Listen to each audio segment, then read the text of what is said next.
Electron proton की खोज के बाद जब जे थॉमसन का परमाणु मॉडल, जिसे तरबीज का मॉडल कहते हैं, वो जब फेल हो गया, वो दोषपूर्ण हो गया, तब फिर दूसरे वैज्ञानिक रदरफोर्ड ने अल्फा प्रकीर्ण प्रयोग करके ये जानने की कोशिश की कि परमाणु में इलेक्ट्रॉन प्रोटॉन कहाँ अवस्थित रहते हैं। इसके लिए उन्होंने क्या प्रयोग किया, एक गोल्ड फॉइल लिया, गोल्ड का बहुत ही पतला पत्थर, ठीक है, जिससे कि उसका परमाणु एक्सपोज रह सके, और एक रेडियम धातु जिससे होकर के अल्फा कण निकलते हैं। तो अल्फा कण ये जान लो कि ये धनात्मक चार्ज वाले 2+ लिखे हैं, देखो ये अल्फा किरणें हैं। तो जब इन अल्फा किरणों को इस परमाणु के ऊपर, गोल्ड परमाणु के ऊपर जब प्रहार कराया जाता है, तो वैज्ञानिक रदरफोर्ड ने बहुत सारे ऑब्जर्वेशन देखे। पहला उन्होंने देखा कि बहुत सारी किरणें बिना विचलित हुए सीधे निकल जाती हैं। देखो इसमें कोई विचलन नहीं हुआ है। कुछ किरणें अपने मार्ग से जब सीधी जा रही थी, अचानक वो मुड़ जाती हैं, मतलब अपने मार्ग से थोड़ा विचलित होकर के मुड़ जाती हैं। और बहुत कम किरणें, लगभग 1 लाख में से एक किरण जा रही थी लेकिन किसी चीज़ से टकराकर वापस लौट आती हैं, ठीक है। इन तीनों ऑब्जर्वेशन के आधार पर उन्होंने कुछ निष्कर्ष निकाला। क्या निष्कर्ष निकाला कि पहला था, अधिकांश किरणें बिना विचलित हुए बाहर निकल जाती हैं, अर्थात परमाणु का अधिकांश भाग क्या है, रिक्त है, खाली है, ठीक है। कुछ किरणें विचलित हो जाती हैं, अर्थात देखो अल्फा किरणें प्लस चार्ज था, तो वो अपना रास्ता क्यों मोड़ेगी, क्योंकि अगर बीच में कहीं भी कोई भी आवेश हो प्लस वाला, तभी वो अपना रास्ता मोड़ेगी, ठीक है, क्योंकि प्लस चार्ज में विकर्षण होता है। तो जैसे ही अल्फा किरणें थोड़ा सा किसी चार्ज से होकर गुजरती है जो प्लस हो, तो वो विकर्षित हो जाएगी। तो इससे प्रमाणित हुआ कि परमाणु के बीचों बीच में कहीं प्लस चार्ज है, ठीक है। और बहुत कम किरणें, 1 लाख में से एक, अपना रास्ते से पुनः वापस लौट आती है, अर्थात परमाणु का अधिकांश भाग जो है उसका प्लस चार्ज बीच में कहीं अवस्थित है और बहुत ही कम परिमाण में, तो जिसकी वजह से परमाणु वापस वहाँ से टकराकर लौट आती है। तो इन सब के आधार पर, अल्फा स्कैटरिंग एक्सपेरिमेंट के आधार पर रदरफोर्ड ने परमाणु का मॉडल तैयार किया। इसके आधार पर उन्होंने परमाणु को बताया कि परमाणु 2 भाग से मिलकर बना हुआ है, पहला केंद्रक, दूसरा है केंद्रक का बाहरी भाग या कक्ष, ठीक है। तो केंद्रक में, परमाणु के केंद्रक में धनात्मक, उस समय परमाणु के केंद्रक में धनात्मक कण प्रोटॉन रहता है। उस समय न्यूट्रॉन की खोज नहीं हुई थी, इसलिए अभी न्यूट्रॉन नहीं लिख रहे हैं। तो परमाणु का अधिकांश भाग खाली है और उसका धनात्मक कण बीचों बीच रहता है, जिसकी मात्रा बहुत ही कम है, ठीक है। अधिकांश मात्रा उसके केंद्रक में ही अवस्थित है और यही धनात्मक भाग भी है, और इलेक्ट्रॉन उसके चारों तरफ घूमते रहते हैं विभिन्न कक्षा में, ठीक है। अच्छा, और इस इलेक्ट्रॉन का आयतन परमाणु के आयतन का नगण्य है, नहीं के बराबर है, मतलब इलेक्ट्रॉन का आयतन लगभग पूरे परमाणु के आयतन का नगण्य है, नहीं के बराबर, ठीक है। तो इस तरह से हुआ, परमाणु के केंद्रक में है प्रोटॉन, चारों तरफ कक्ष में घूमते रहते हैं इलेक्ट्रॉन, परमाणु का अधिकांश भाग खाली है, परमाणु का अधिकांश मात्रा, लगभग 99.9% मात्रा उसके केंद्रक में ही अवस्थित है।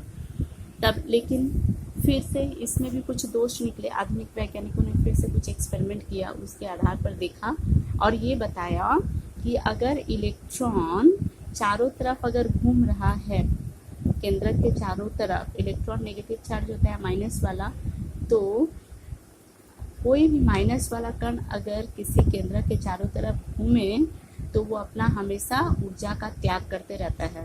तो अगर ऐसा होगा तो इलेक्ट्रॉन घूमते घूमते ऊर्जा त्याग करते करते क्या हो जाएगा, परमाणु के केंद्रक पे आकर गिर जाएगा। न्यूट्रॉन की खोज नहीं हुई, केंद्रक पे आकर गिर जाएगा, तो केंद्रक पे आकर गिर जाएगा तो परमाणु नष्ट हो जाएगा।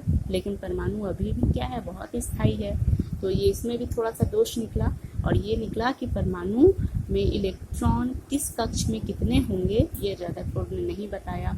किसी परमाणु में कितने कक्ष होते हैं और प्रत्येक कक्ष में कितने इलेक्ट्रॉन होते हैं ये रदरफोर्ड ने नहीं बताया, ठीक है। तो ये इनके दोष याद करना है। अब है परमाणु का इलेक्ट्रॉन प्रोटॉन की खोज हो गई, लेकिन परमाणु की मात्रा को एक्सप्लेन नहीं किया जा सका था केवल इलेक्ट्रॉन और प्रोटॉन के साथ। तो इसलिए वैज्ञानिकों को मन में आया कि कुछ और भी कण हैं जो कि परमाणु में अवस्थित रहते हैं। तो इस तरह से जेम्स चैडविक नामक वैज्ञानिक ने बेरिलियम के ऊपर एक तत्व है हीलियम का प्रहार किया। हीलियम मतलब अल्फा कण प्रहार किया तो न्यूट्रॉन का पता चला।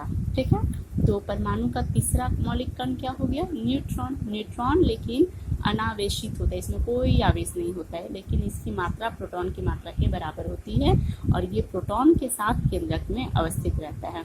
इस तरह से परमाणु के 3 कण हो गए, इलेक्ट्रॉन, प्रोटॉन और न्यूट्रॉन। यही परमाणु के 3 मौलिक कण हैं। ठीक है, तो ये तीनों मौलिक कण का खोज होने के बाद अब ये मौलिक कण किस प्रकार अवस्थित है, रदरफोर्ड ने कुछ बताया।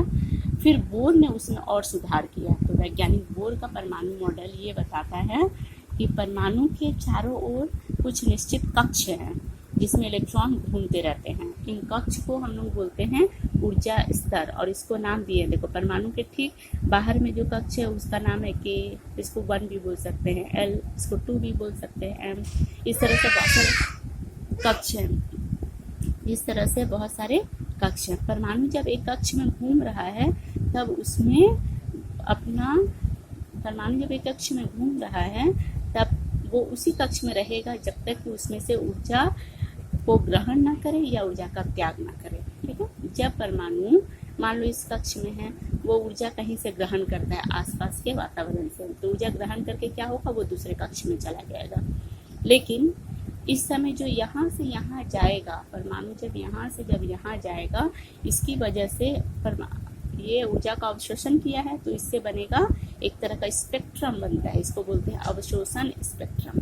और परमाणु जब बाहरी कक्ष से ऊपरी कक्ष से नीचे आएगा, मान लो ये एक एग्जांपल देते हैं, मान लो यहाँ था एक इलेक्ट्रॉन, ये ऊर्जा त्याग करके यहाँ आ गया। ठीक है, तो ऊर्जा त्याग किया तो इसको हम लोग बोलते हैं उत्सर्जन स्पेक्ट्रम। ठीक है, इस तरह से 2 तरह का स्पेक्ट्रम बनेगा।